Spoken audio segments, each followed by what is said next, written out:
One issue that scares so many people all around the world is the issue of weight gain, from regular visits to the gym and some personal adjustments to diet. It has become important that people all around the world don't want to add weight, because in several cases this is one factor health-wise that leads to obesity. Let's speak with this doctor as we find some answers to several of these questions. We have an index for measuring it, which we call the body mass index. Take the weight of the patient, divide it by the height squared. That is the body mass index. And when you have somebody whose body mass index is between 25 to 30, you say the person is overweight. But when you have a mass index of between 30 and 40, you say the person is obese. So that the person who is overweight is not necessarily an obese patient. Then you now find that some people now, you do their body mass index and you get 40 and above. You say that that person has got morbid obesity. Overweight and obesity is defined as abnormal or excessive fat accumulation that presents a risk to health. A crude population measure of obesity is the body mass index BMI, which is a person's weight in kilograms divided by the square of his or her height in meters. A person with a BMI of 30 or more is generally considered obese, while a person with a BMI equal to or more than 25 is considered overweight. Overweight and obesity are major risk factors for a number of chronic diseases, including diabetes, cardiovascular diseases, and cancer. Once considered a problem only in high-income countries, overweight and obesity are now dramatically on the rise in low- and middle-income countries, particularly in urban settings. Being extremely obese means you are especially likely to have health problems related to your weight. Although there are genetic and hormonal influences on body weight, obesity occurs when you take in more calories than you burn through exercise and normal daily activities. Your body stores these excess calories as fat.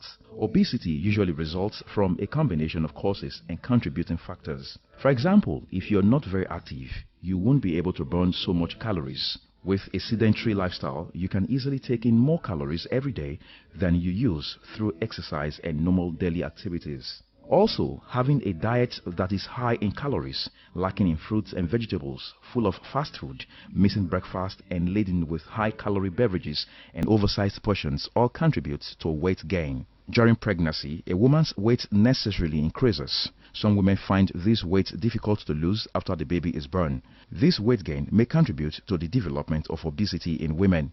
Also, too little sleep can cause changes in hormones that increase your appetite. You may also crave foods high in calories and carbohydrates, which can contribute to weight gain.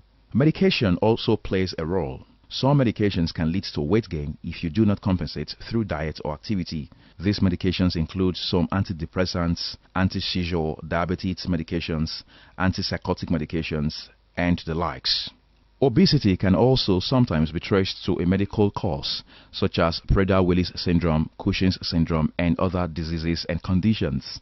Some medical problems, such as arthritis, can lead to decreased activity, which may result in weight gain. A low metabolism is unlikely to cause obesity, as is having low thyroid function. Medically speaking, there are several factors that can be responsible for obesity. But the major factor is that you have energy intake and you have energy expenditure. If you find that your energy intake is more than your energy expenditure, you'll find that there will be deposition of fat, and that is what usually gives rise to obesity. But you find that even in children you can have obesity. It could be just a familial, and it can be as a result of you're not doing anything. You'll find that you are sedentary, and because of that you are sitting down watching television all the time, you are not exercising. Then you'll find that you are not expending the fat that you are taking. Then you find that some other people, the food that they take makes room for their obesity. However, the challenge is, at the other end of the malnutrition scale, obesity is one of today's most blatantly visible, yet most neglected public health problems. Paradoxically, coexisting with undernutrition, an escalating global epidemic of overweight and obesity. Globesity, which is the new term found by experts. Globicity has become the new term, which is taking over many parts of the world. If immediate action is not taken, millions will suffer from serious health disorders. Obesity is a complex condition, one with serious social and psychological dimensions that affects virtually all ages and socio-economic groups and threatens to overwhelm both developed and developing countries.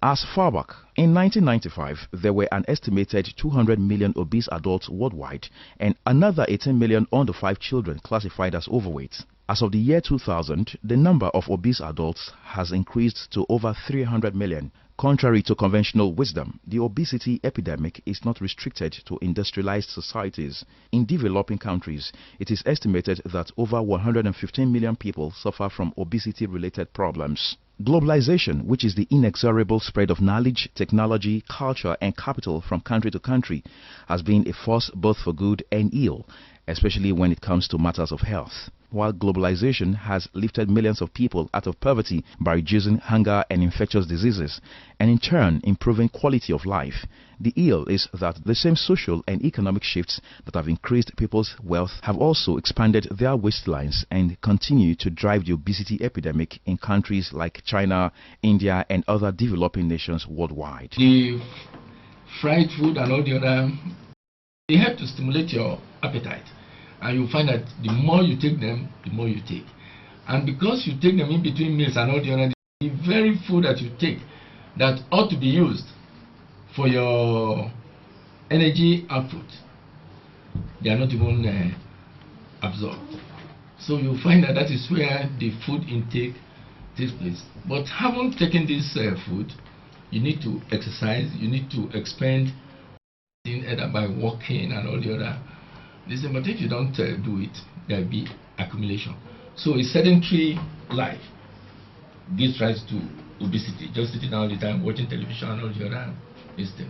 So serious it is that the WHO says in 2013, 42 million infants and young children were overweight or obese. The rate of increase is 30% higher in low and middle income countries than that of developed countries, even as 70 million young children will be overweight or obese by 2025 if current trends continue. Generally, although men may have higher rates of overweight, women have higher rates of obesity.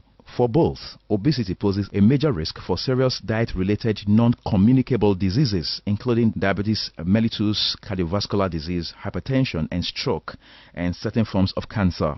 Its health consequences range from increased risk of premature death to serious chronic conditions that reduce the overall quality of life. But is there a solution to this weighty issue? Number one, you have to exercise. You will find that it's not just a question of taking your car, driving about, walk most of the time so as to expend some of this energy. Exercise is a very key factor. Swimming, running, jogging, not the other things.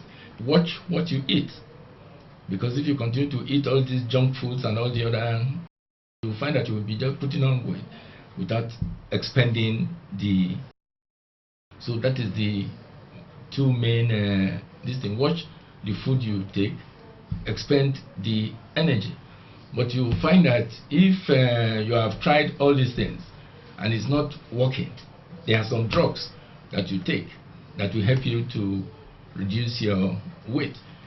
Basically, these drugs act in two ways. Some act directly on the brain, which reduces your appetite, and so the amount of food that you eat is reduced. Today, our world has been described as obesogenic, that is, an environment that promotes or even encourages obesity. As far back as the 1990s, the World Health Organization, WHO, had begun spearheading a series of expert and technical consultations on the menace of obesity. Public awareness campaigns were also initiated to sensitize policymakers, private sector partners, medical professionals, and the public at large. Aware that obesity is predominantly a social and environmental disease, WHO is helping to develop strategies that will make healthy choices easier to make. In collaboration with the University of Sydney, Australia, WHO is calculating the worldwide economic impact of overweight and obesity. It is also working with the University of Auckland in New Zealand to analyze the impact that globalization and rapid socio-economic transition have on nutrition and to identify the main political, socio-economic, cultural and physical factors which promote obesogenic environments. But what is the role of the individual in fighting off obesity or overweight? Currently, food choices are made in an environment where unhealthy foods, those that are energy dense but nutrient poor, are the easy choice. These foods are widely available, well marketed, not clearly labeled, relatively inexpensive, and provided in large portion sizes. Food choices are automatic or habitual and are highly susceptible to what behavioral economists call status quo bias. People are more likely to choose the things they usually choose, and it takes considerable cognitive input to circumvent the defaults. Currently, the food environment provides a wide array of energy-dense, easy default foods. In addition, evidence shows that people tend to place more emphasis on what is happening now than on the potential future benefits of foregoing immediate gratification. For example, when deciding whether to eat a bag of potato chips, most people think about how they currently feel, how hungry they are, and whether the chips will satiate that hunger. The average person is unlikely to be thinking about the delayed cost of eating that bag of chips, such as the effects on their waistline. So even if they intrinsically know that eating the chips will be detrimental to their weight, they will still favor the short-term gratification and ignore the long-term consequences. Plus, there is the challenge of exercise. The goal of treatment for obesity is weight loss. Exercise or exercising is an essential part of any weight loss program and should become a permanent part of your lifestyle. The benefits of exercise can include burning off calories and losing weight, maintaining muscle tone, increasing your metabolic rate, which is the amount of calories your body burns 24 hours a day, improving heart and lung function, increasing your sense of self-control, reducing your level of stress, increasing your ability to concentrate, improving your appearance, reducing depression, suppressing your appetite, helping you sleep better, preventing diabetes, high blood pressure and high cholesterol, as well as decreasing your risk of some cancers such as breast, ovary and colon. However, the kind of exercise you may need will be determined by an expert. The good news is that even modest weight loss can improve or prevent the health problems associated with obesity.